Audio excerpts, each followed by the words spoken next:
Hi, welcome back to my little cooking show. So I decided to do a sable. Now this is complicated by the fact that it's gluten-free. And for the flavoring, I like to use this Monin's violet stuff I have. It's really fun to work with.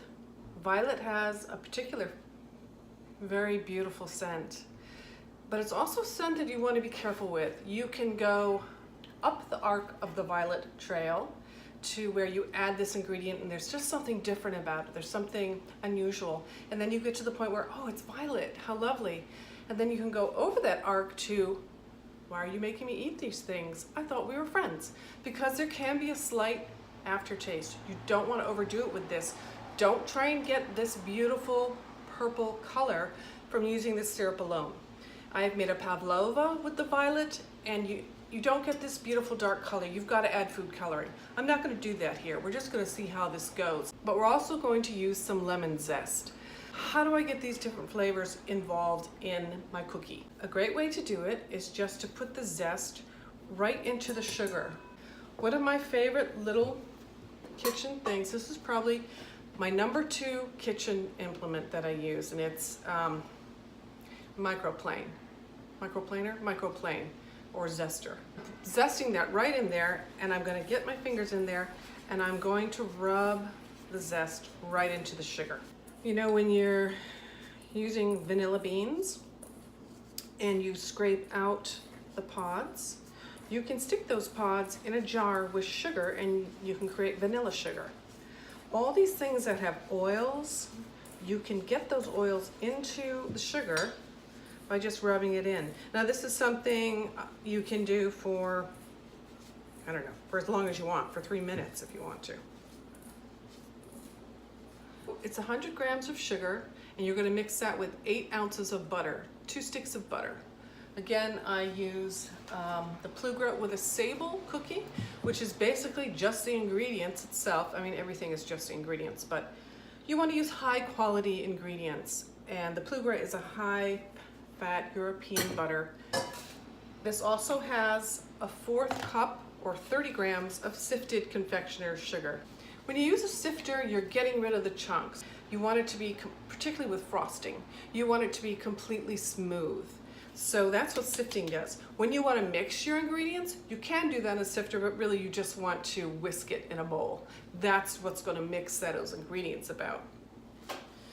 Now, I want to talk a little bit about this flour. You can have the gluten-free flours. Now, boy, you used to have to just mix up your own of all different sorts of things, all different like garbanzo and potato starch, and now you can buy the mixes and it's great. You can get the cup for cup, which is literally cup for cup. I'm using Red Mill gluten-free flour. Now, to that, if you're not using the straight cup for cup, you want to add some xanthin gum. And what the xanthin gum is going to do, it's going to stop it from spreading. Again, your gluten is what sort of holds on to stuff, holds it together. And without that, you just have sort of dry ingredients mixed with wet ingredients, and you know, it doesn't always gel. To my 2 cups of gluten-free flour, I'm going to add a 1/4 teaspoon of xanthin gum.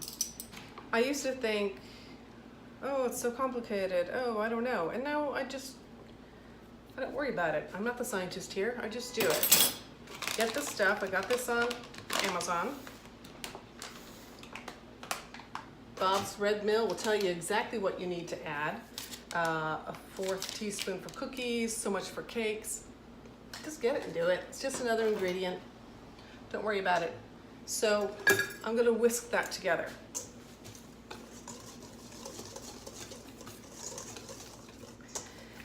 Now, one thing about this flour, because it has the garbanzos in it, it does have a particular scent to it, and I'm somewhat concerned about that, but we'll see. So we're going to mix the butter, both sugars, and a 1/2 teaspoon of fine sea salts. Gonna put that all in the mixer. Now, what do you Usually, what is usually the directions for cookies or anything, cakes, whatever? Mix until light and fluffy. The butter and the sugar mix until light and fluffy. Not so here. You don't want this to get too light and fluffy because again, without the leavening, you want it all to be held together sort of densely.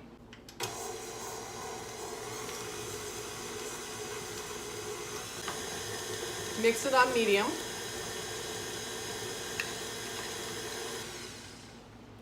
So you want this to be smooth. That looks pretty smooth to me. Yeah, that looks smooth. Looks like the sugars are, oops, assimilated, but it's, as you can see, it's not what I would call light and fluffy. That's perfect. I'm gonna hold that right there. And then I'm going to add the egg yolks one at a time. Now, 2 large egg yolks. Now, because I'm using gluten-free flour, I'm going to use 1 egg yolk and 1 whole egg. The white of the egg, I believe, is going to help to bind this together. It's going to give us just a little help. I think we're going to need that. So you add them one at a time. There goes one. Ooh, oh la la. We're mixing this on low.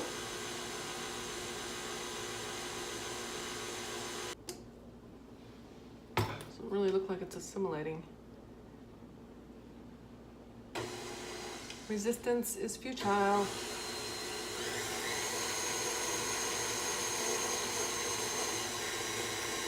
There.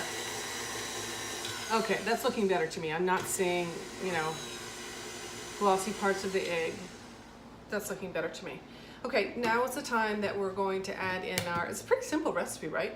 Now's the time that you would normally, if you're making vanilla Sables, you would just add 2 teaspoons, let me move this a little bit. You would add 2 teaspoons of vanilla right now. So they're very vanilla-y. I'm going to add a ½ teaspoon of vanilla.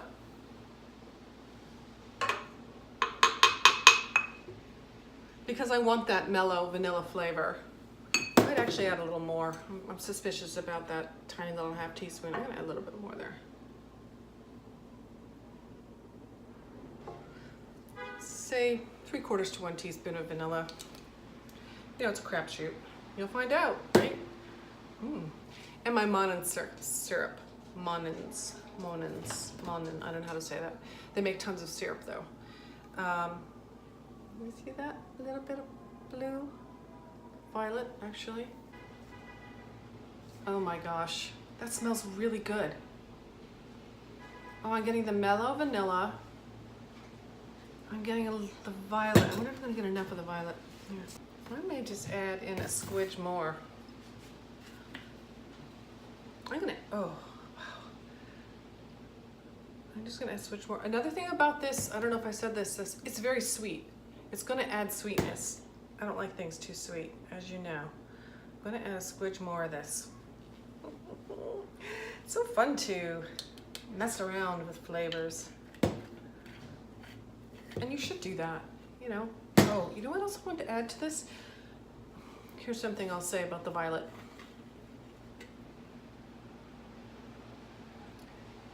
Sometimes when you're trying to figure out flavors, just smell a flavor and then smell another flavor and see, does that go together? I don't know.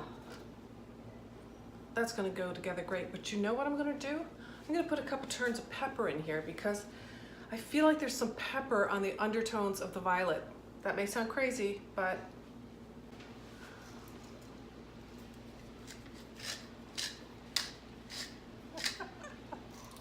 oh, don't be afraid. Don't be afraid, my friends. Try stuff. Predominantly, you're gonna have butter and sugar in here. Now we're gonna dump all the flour in at once. I always love that. I'm gonna mix this up until the flour just disappears. I'm interested to know what the garbanzo flour is gonna do in here.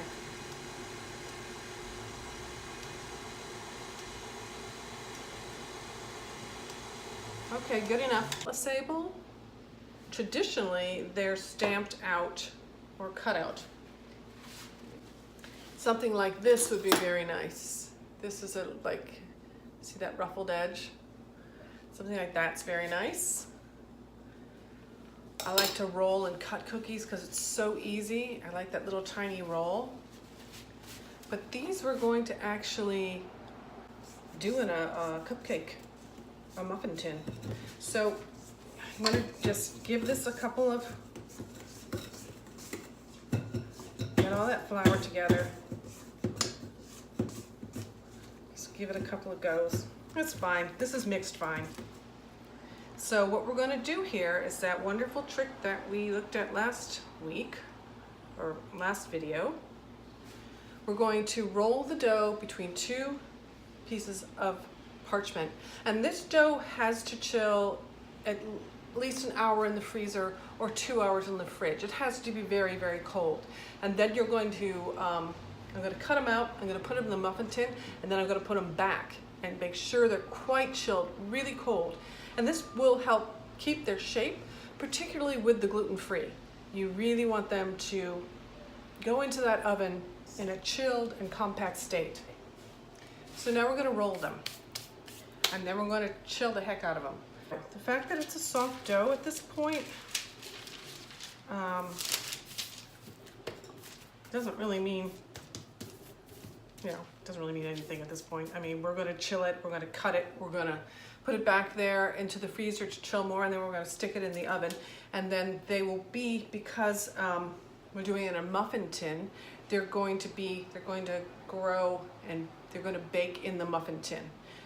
Almost as if you had baking rings, which I'm actually interested in trying. Okay, this is a lot of dough. I might have should have done 2. Let's just flatten it out.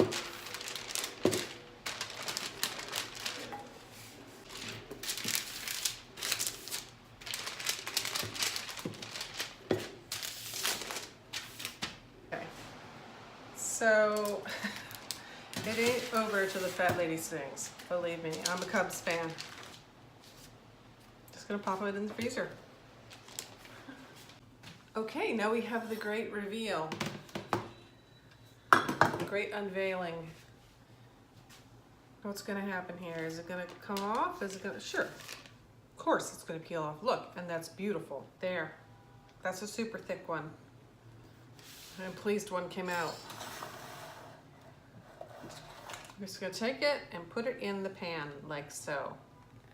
I mean, you can take them all out done, see? Just gonna put it in the pan like so. It's gonna be fine, it's gonna work out. I've done this before. Trust me. Hi, we're back. So I've pulled them out.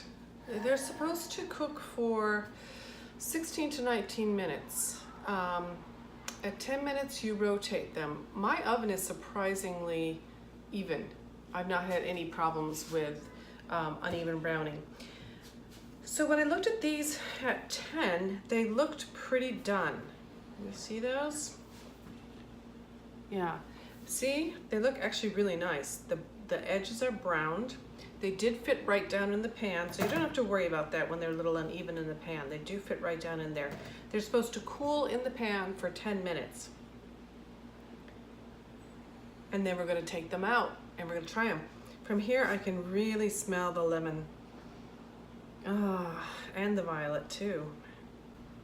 I'm curious what the texture will be like. Oh yeah, perfect. Do you see that? Lovely, beautiful. Nicely browned. Kind of excited about this. Now you do want to let these cool because the flavor will change once they're completely cooled. But let's see what this is all about.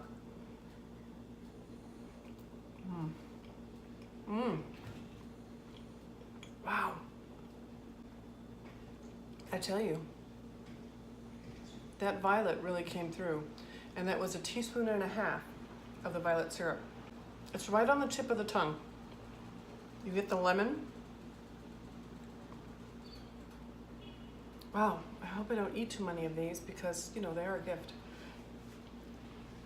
So thanks for stopping by.